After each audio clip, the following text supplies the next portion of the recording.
베드로전서 1장 3절에서 7절 말씀, 신약성경 377페이지입니다. 신약성경 377페이지, 베드로전서 1장 3절에서 7절 말씀, 베드로전서 1장 3절에서 7절 말씀 제가 봉독해 드리겠습니다. 우리 주 예수 그리스도의 아버지 하나님을 찬송하리로다. 그의 많으신 긍휼대로 예수 그리스도를 죽은 자 가운데서 부활하게 하심으로 말미암아 우리를 거듭나게 하사 산 소망이 있게 하시며 썩지 않고 더럽지 않고 쇠하지 아니하시는 유업을 있게 하시나니 곧 너희를 위하여 하늘에 간직하신 것이라. 너희는 말세에 나타내기로 예비하신 구원을 얻기 위하여 믿음으로 말미암아 하나님의 능력으로 보호하심을 받았느니라. 그러므로 너희가 이제 여러 가지 시험으로 말미암아 잠깐 근심하게 되지 않을 수 없으나 오히려 크게 기뻐하는도다. 너희 믿음의 확실함은 불로 연단하여도 없어질 금보다 더 귀하여 예수 그리스도께서 나타나실 때에 칭찬과 영광과 존귀를 얻게 할 것이니라. 아멘. 우리 옆에 분들과 인사합시다. 만나서 반갑습니다. 다시 한번 인사합시다. 오늘도 큰 은혜 받읍시다. 오늘 우리가 읽은 말씀을 통해서 부활이 우리에게 가져다 준 것, 부활이 우리에게 가져다 준 것이라는 제목으로 함께 은혜의 말씀을 나누길 원합니다. 오늘은 우리를 위해 예수님께서 십자가에 달려 죽으셨다가 부활하신 것을 기념하는 부활주일입니다. 예수님은 금요일 저녁에 십자가에 달려 돌아가시고 무덤에 장사되었다가 3일 만인 주일 새벽 부활하셨습니다. 부활은 참으로 놀라운 사건입니다. 사람이 죽었다가 다시 사는 것도 놀라운 사건인데 다시는 죽지 않은 몸으로 영원히 사는 부활이라는 것은 얼마나 더 놀라운 사건이겠습니까?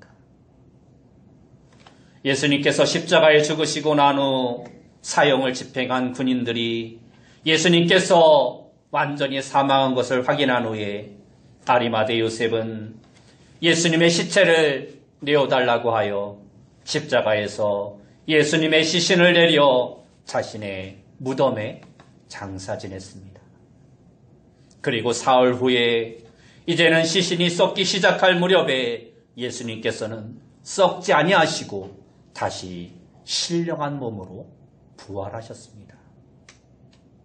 그런데 예수님께서 2000년 전에 부활하신 이 사건이 오늘 이 시대를 살아가는 우리에게 어떠한 의미가 있을까요?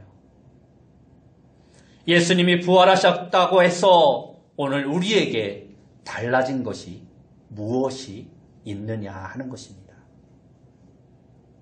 오늘 본문 3절 말씀을 보면 베드로 사도는 우리 주 예수 그리스도의 아버지 하나님을 찬송하리로다.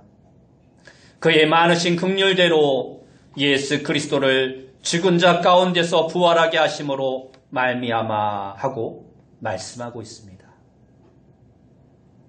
하나님께서 예수 그리스도를 죽은 자 가운데서 부활하게 하심으로 말미암아 우리에게 어떠한 일들이 일어나게 되었는가를 이야기하고 있는 것입니다. 다시 말해서 예수님의 부활 사건이 우리에게 어떠한 것들을 가져다 주었는지를 말씀하고 있다는 것입니다. 오늘 말씀을 통해서 예수님의 부활이 우리에게 가져다 준 것이 무엇인지 함께 생각하며 은혜의 말씀을 나누길 원합니다. 첫째로 예수님의 부활은 우리에게 살아있는 산 소망이 있게 하셨습니다. 베드로가 이 편지를 기록할 당시에 로마에 속한 땅 안에서는 무서운 핍박의 바람이 불고 있었습니다. 그것은 로마의 도심에 큰 화재가 발생했기 때문입니다. 당시 황제인 네로는 로마를 새롭게 아름다운 도시로 건설하기 위해서 이전에 있는 건물들이 없어져야 한다며 로마 도시에 큰 불을 질렀습니다. 사람들이 이를 눈치채고 황제를 향한 원망의 소리가 높아지자 네로는 당황하였습니다. 그래서 자신에게 집중되고 있는 비난의 화살을 다른 데로 돌릴 곳을 찾다가 그리스도인들에게 방화의 책임을 뒤집어 씌우기로 했습니다. 그리스도인들이 로마에 반항하기 위해서 불을 질렀다라고 소문을 퍼뜨린 것입니다. 이렇게 헛소문을 퍼뜨렸고 분노는 그리스도인들에게 집중되게 되었습니다. 이로 인해 많은 그리스도인들이 체포되어 원형 경기장으로 끌려갔습니다. 사나운 맹수들과 싸우도록 던져진 그리스도인들이 온몸이 찢겨진 채 비참하게 죽는 것을 사람들은 즐기며 아우성쳤습니다. 또 어떤 사람은 네로의 궁전으로 끌려가 기둥에 묶여진 채 기름을 뒤집어 쓰고 불이 붙여져 밤새도록 네로의 정원을 밝히며 다 죽었습니다. 그러한 박해를 만난 그리스도인들은 모두 숨을 곳을 찾아 흩어지지 않을 수 없었습니다. 어떤 이는 산에 동굴을 파고 숨었고 어떤 이들은 들에서 양의 가죽을 뒤집어 쓴 채 짐승처럼 살아야 했습니다. 그러니 그러한 삶이 얼마나 힘들고 고통스러웠겠습니까? 얼마나 이렇게 살아야 이 핍박이 잠잠해지려나? 배고픔과 추위에 떠는 생활이 언제나 끝이 날 수 있을까? 하나님이 정말로 살아계시다면 왜 이러한 고난이 우리에게 있는 것일까? 사람들은 실망하며 낙심하기 시작했습니다.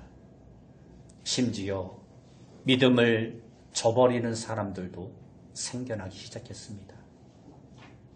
그렇게 절망하고 불안한 사람들에게 베드로는 편지를 보내어 부활하신 예수님으로 말미암아 우리에게 살아있는 소망이 있다고 그들을 격려하고 있는 것입니다. 산 소망이란 살아있는 희망이라는 말씀입니다.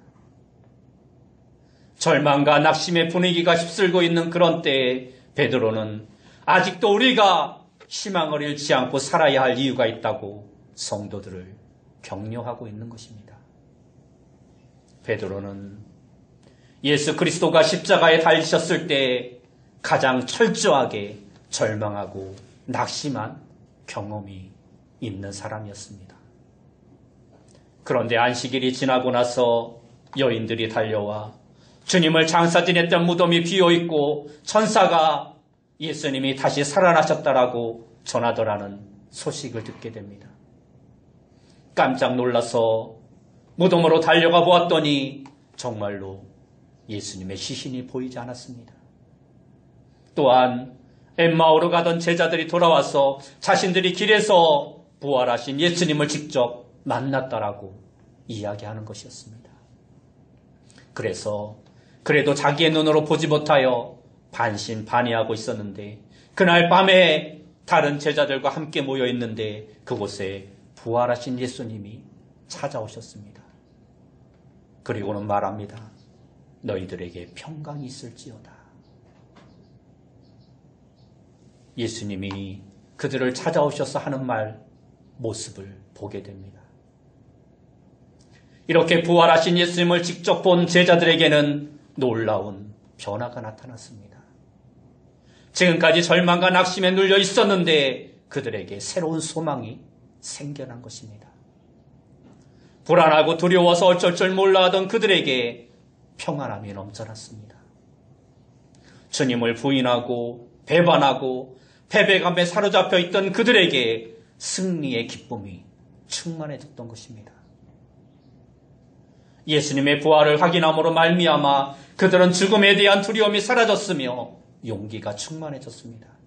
그래서 이제는 천국에 대한 소망으로 마음의 행복감이 넘치게 되어 목숨을 걸고 복음을 증거하기 시작했습니다. 여러분, 십자가에서 죽으셨던 그 예수님이 말씀대로 다시 부활하셨습니다. 우리도 부활하신 예수님을 믿으면 영원히 살 수 있습니다 하고 외치기 시작했던 것입니다. 그로 말미암아 지상에 남겨진 예수님의 몸으로 상징이 되는 교회가 생겨나게 되었고, 교회를 통하여 수많은 사람들이 새로운 생명을 얻게 되었습니다. 예수님께서 행하셨던 모든 능력이 이제는 교회와 함께하여 안진뱅이가 벌떡 일어나 하나님을 찬양하는 일들도 일어났습니다. 귀신이 항복하고 질병이 물러가는 기적이 일어납니다. 이처럼 온 도시가 부활에 증인된 소수의 사람들로 말미암아 발칵 뒤집혔습니다. 그런데 시간이 흐르고 이제 예수님의 부활을 직접 목격하지 못한 사람들이 대부분인 교회에 내로로 말미암아 큰 박해가 찾아온 것입니다. 그래서 교회의 지도자인 베드로는 무서운 박해로 인하여 침체에 빠지고 절망감에 사로잡혀 있는 성도들에게 새로운 소망을 불러일으킬 필요를 느끼게 된 것입니다. 그래서 베드로는 자신이 가장 절망했을 때, 첫 번째 부활절 때 자신이 체험했던 그 예수님의 부활을 통하여 성도들에게 새로운 소망이 있음을 이야기하고 있는 것입니다. 그것이 바로 오늘 3절 말씀에 말씀하고 있는 그의 많으신 긍휼대로 예수 그리스도를 죽은 자 가운데서 부활하게 하심으로 말미암아 우리를 거듭나게 하사 산 소망이 있게 하시며 라는 말씀입니다. 오늘 우리 중에도 이처럼 여러 가지 이유로 절망과 침체에 빠져 암울하게 부활절을 맞고 있는 사람도 있을 수 있습니다. 여러분을 절망케 하는 실체가 무엇입니까? 그것이 질병입니까? 아니면 사업의 실패입니까? 실직입니까? 그것도 아니면 경제적인 어려움입니까? 또는 코로나로 인한 끝을 알 수 없는 불안과 위기감 때문입니까? 그러나 그것이 무엇이라 해도 우리는 상관이 없습니다. 왜냐하면 예수님이 부활하셨기 때문입니다. 여러분이 어떠한 이유로 낙심하였든지 부활하신 예수님을 만나면 우리에게 산 소망이 생기게 되는 것입니다. 여러분이 어떠한 문제로 절망에 사로잡혀 있든지 부활하신 예수님을 믿으면 살아있는 소망을 얻게 되는 것입니다. 다시 사신 예수님을 바라보면 예수님이 주시는 새 힘으로 여러분을 덮어누르는 어두운 권세를 밀어내고 우리는 온전히 승리를 얻을 수 있는 것입니다. 여러분, 예수님은 여러분에게 여러분을 불안하게 하는 절망에서 건져주시고 참 소망을 안겨주시려고 무덤에서 부활하셨습니다. 여러분 모두가 이 부활의 예수님을 믿음으로 산 소망을 선물로 받으시는 귀한 성도님들이 다 되시길 바랍니다. 두 번째로 예수님의 부활은 우리에게 영원한 기업이 상속되게 하셨습니다. 우리 중에는 세상에서 사업을 경영하는 분도 있습니다. 그런데 요즘 같은 때는 이러한 분들이 몹시 불안해합니다. 코로나 사태로 말미암아 전 세계가 혼란에 빠지고 경제가 침체에 빠지고 사람들이 움직이지 않으니 가게는 되지 않고 대기업도 힘들어하는데 작은 기업들과 영세 가게를 운영하는 사람들은 얼마나 더 힘들겠습니까? 그래서 기업인도 불안하고 납품업체도 불안하고 직장인도 불안하고 모두가 하루하루를 불안하게 살아가는 것입니다. 그런데 성경은 우리에게 세상에서 자랑하는 어떠한 기업보다도 더 나은 기업이 있다고 말씀해주고 있습니다. 히브리서 10장 34절을 보면 너희가 갇힌 자를 동정하고 너희 소유를 빼앗기는 것도 기쁘게 당한 것은 더 낫고 영구한 소유가 있는 줄 알미라 하고 말씀하고 있습니다. 우리가 세상의 것을 다 빼앗겨도 기쁜 것은 우리에게 영원한 소유가 있다라는 것입니다. 오늘 본문 4절 말씀에도 보면 썩지 않고 더럽지 않고 쇠하지 아니하는 유업을 있게 하시나니 곧 너희를 위하여 하늘에 간직하신 것이니라 하고 말씀하고 있습니다. 여기서 말씀하고 있는 하늘에 있는 기업의 특징을 보면 썩지 않고 더럽지 않고 쇠하지 아니하는 기업이라고 말씀하고 있습니다. 하늘에 있는 우리의 기업은 영원하고 거룩하고 항상 새로운 기업입니다. 우리가 세상에서 소유한 사업체가 어려워지거나 남에게 빼앗겨도 낙심하지 않을 이유가 바로 여기에 있는 것입니다. 그것은 더 낫고 영원한 기업이 아직도 우리에게 남아있기 때문입니다. 초대교회는 예수님을 믿는다는 이유로 그들이 가지고 있던 것을 다 빼앗기는 사람들이 많이 있었습니다. 사업을 송두린 채 빼앗기고 직장에서 쫓겨나기도 하고 가정에서 버림받기도 하고 포도원도 문전옥답도 다 빼앗기고 살던 집까지 빼앗기는 사람들도 많이 있었습니다. 그뿐 아니라 가족과 생리별하고 심지어 목숨까지 빼앗기는 사람들이 허다했습니다. 그럼에도 불구하고 우리의 믿음의 선배들은 기뻐하며 그 모든 것을 다 빼앗길 수 있었습니다. 그 이유는 더 낫고 영원한 산업, 그 누구도 빼앗아갈 수 없는 기업이 그들을 기다리고 있다는 것을 알았기 때문입니다. 예수님은 오늘 우리를 위해서도 이러한 기업을 예비해 놓고 계십니다. 이 기업은 아무도 흔들 수 없고 아무도 뺏을 수 없는 기업입니다. 이 기업은 부도날 염려가 없습니다. 빼앗길 염려가 없습니다. 하나님의 능력으로 항상 보호를 받습니다. 우리의 수고가 하나도 헛되지 않도록 하나하나 다 입력되어집니다. 우리의 상이 하나도 누락되지 않고 하나님의 생명책에 다 기록되고 있습니다.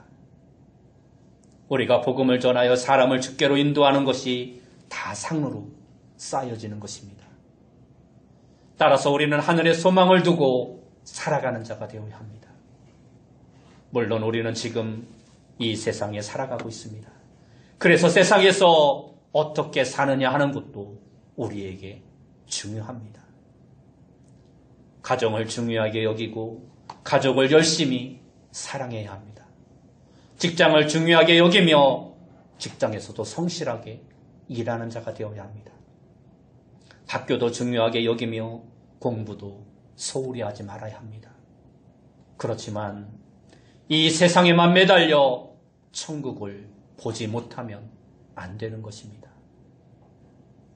그것은 작은 것에 매여 큰 것을 보지 못하고 잃어버리는 어리석은 실수입니다. 하나님이 정말 주시기를 원하는 것은 이 세상에서 우리가 누릴 수 있는 것보다 영원한 나라에서 누릴 수 있는 하나님이 우리를 위해 천국에 예비해 놓으신 상급임을 우리는 알아야 합니다. 1세기 초대교회의 그리스도인들은 예수를 믿는다는 것 때문에 재산을 다 잃어버리고 원형 경기장에 끌려가 사자와 싸우도록 못 던져져 목숨까지 잃어버려도 찬양을 부르며 기꺼이 희생을 감수했습니다. 조금도 억울해하지 않았습니다. 어떻게 그러한 삶을 살 수 있었습니까? 바로 천국에 대한 소망이 있었기 때문입니다.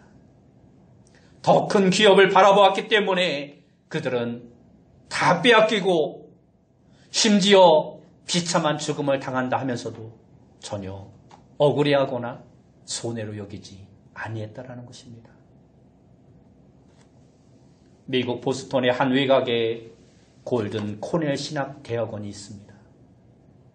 이 코넬 신학대학원은 시민전쟁이 일어났을 때 러셀 코넬이라는 지휘관이 있었는데 전쟁에서 후퇴를 하면서 자신의 지휘도를 가져오지 않았던 것입니다. 급하게 후퇴를 하느라 자신의 칼을 입고 온 것입니다. 당시에 군대의 지휘관이 칼이 없다는 것은 굉장히 수치스러운 일이었습니다. 그래서 코넬 대령은 릭이라는 소년을 시켜서 그 칼을 가져오도록 명령합니다.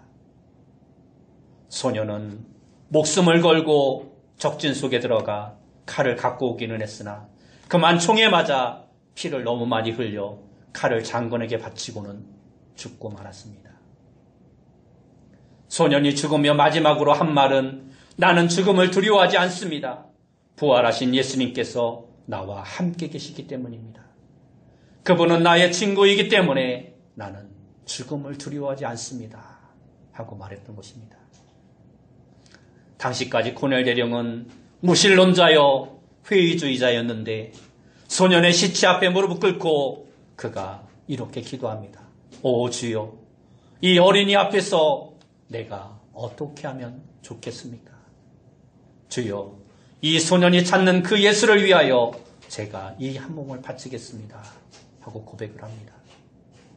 그리고 전 재산을 털어서 세운 것이 바로 코넬 신학원입니다. 그는 이 학교를 통해서 많은 지도자를 양성했습니다.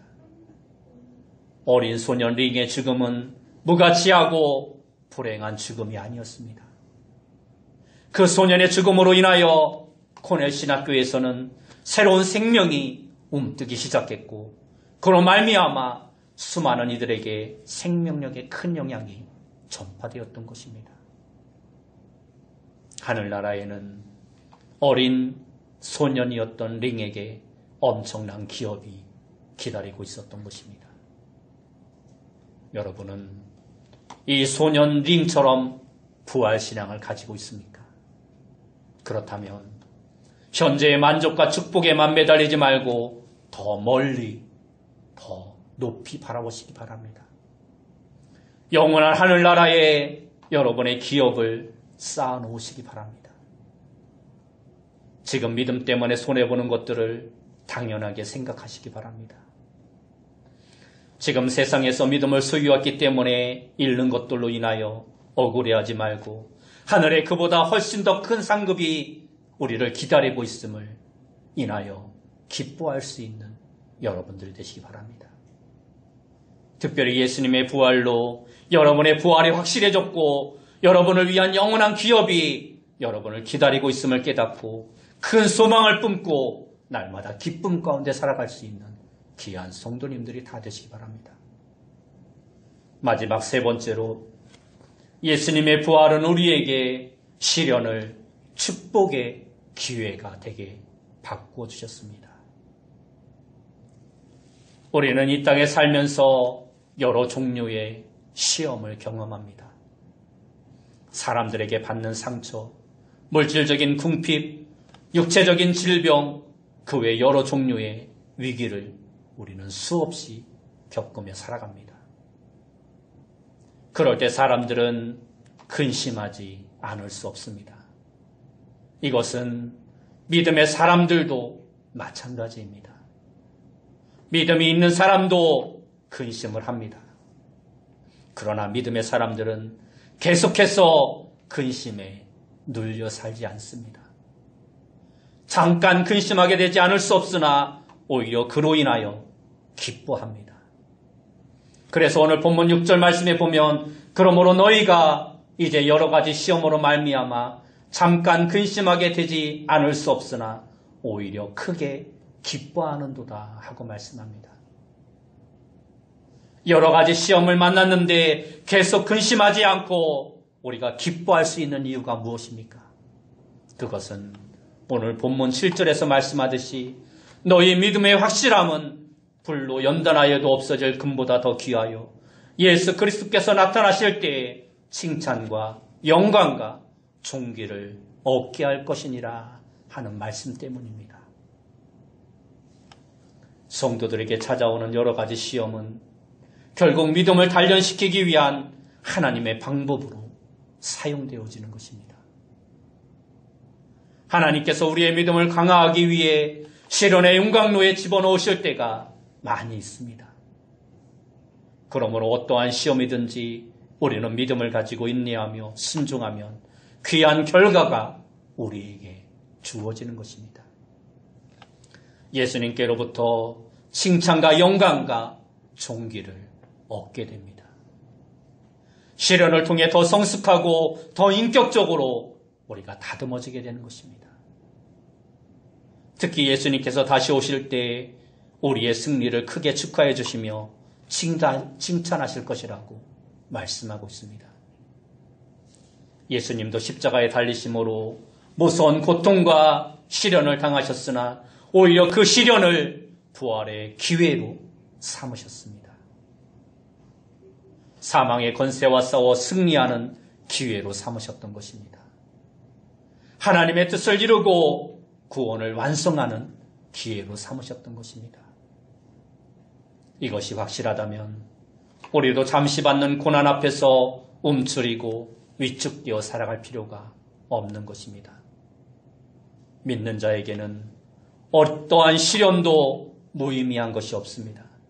믿음 안에서 당하는 시련은 아주 유익한 것이라고 성경은 말씀합니다. 왜냐하면 그것은 더 크고 놀라운 축복과 승리를 위한 가정일 뿐이기 때문입니다. 요즘 어려운 시대를 살아가면서 사람들은 침울해하고 있습니다. 그러나 우리 그리스도인들이 이러한 사회의 분위기를 바꾸어야 합니다. 다 두려워하고 위축되어 있을 때 우리마저 같이 침울해한다면 그리스도인이 사회에 아무런 영향도 끼칠 수 없는 것입니다.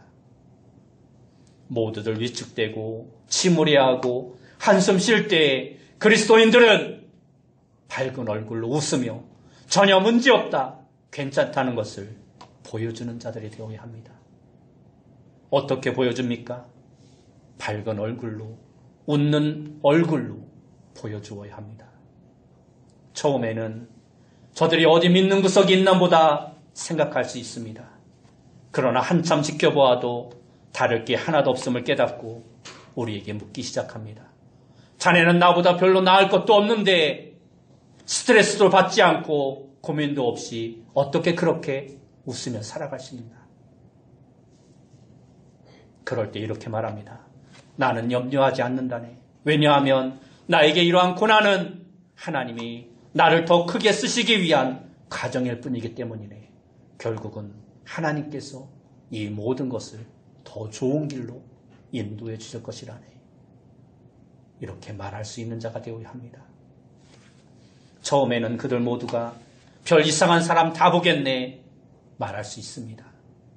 그러나 흔들리지 않고 확신을 가지고 살아가면 그들도 힘들고 어려웠을 때 우리가 한 말이 생각나게 될 것입니다.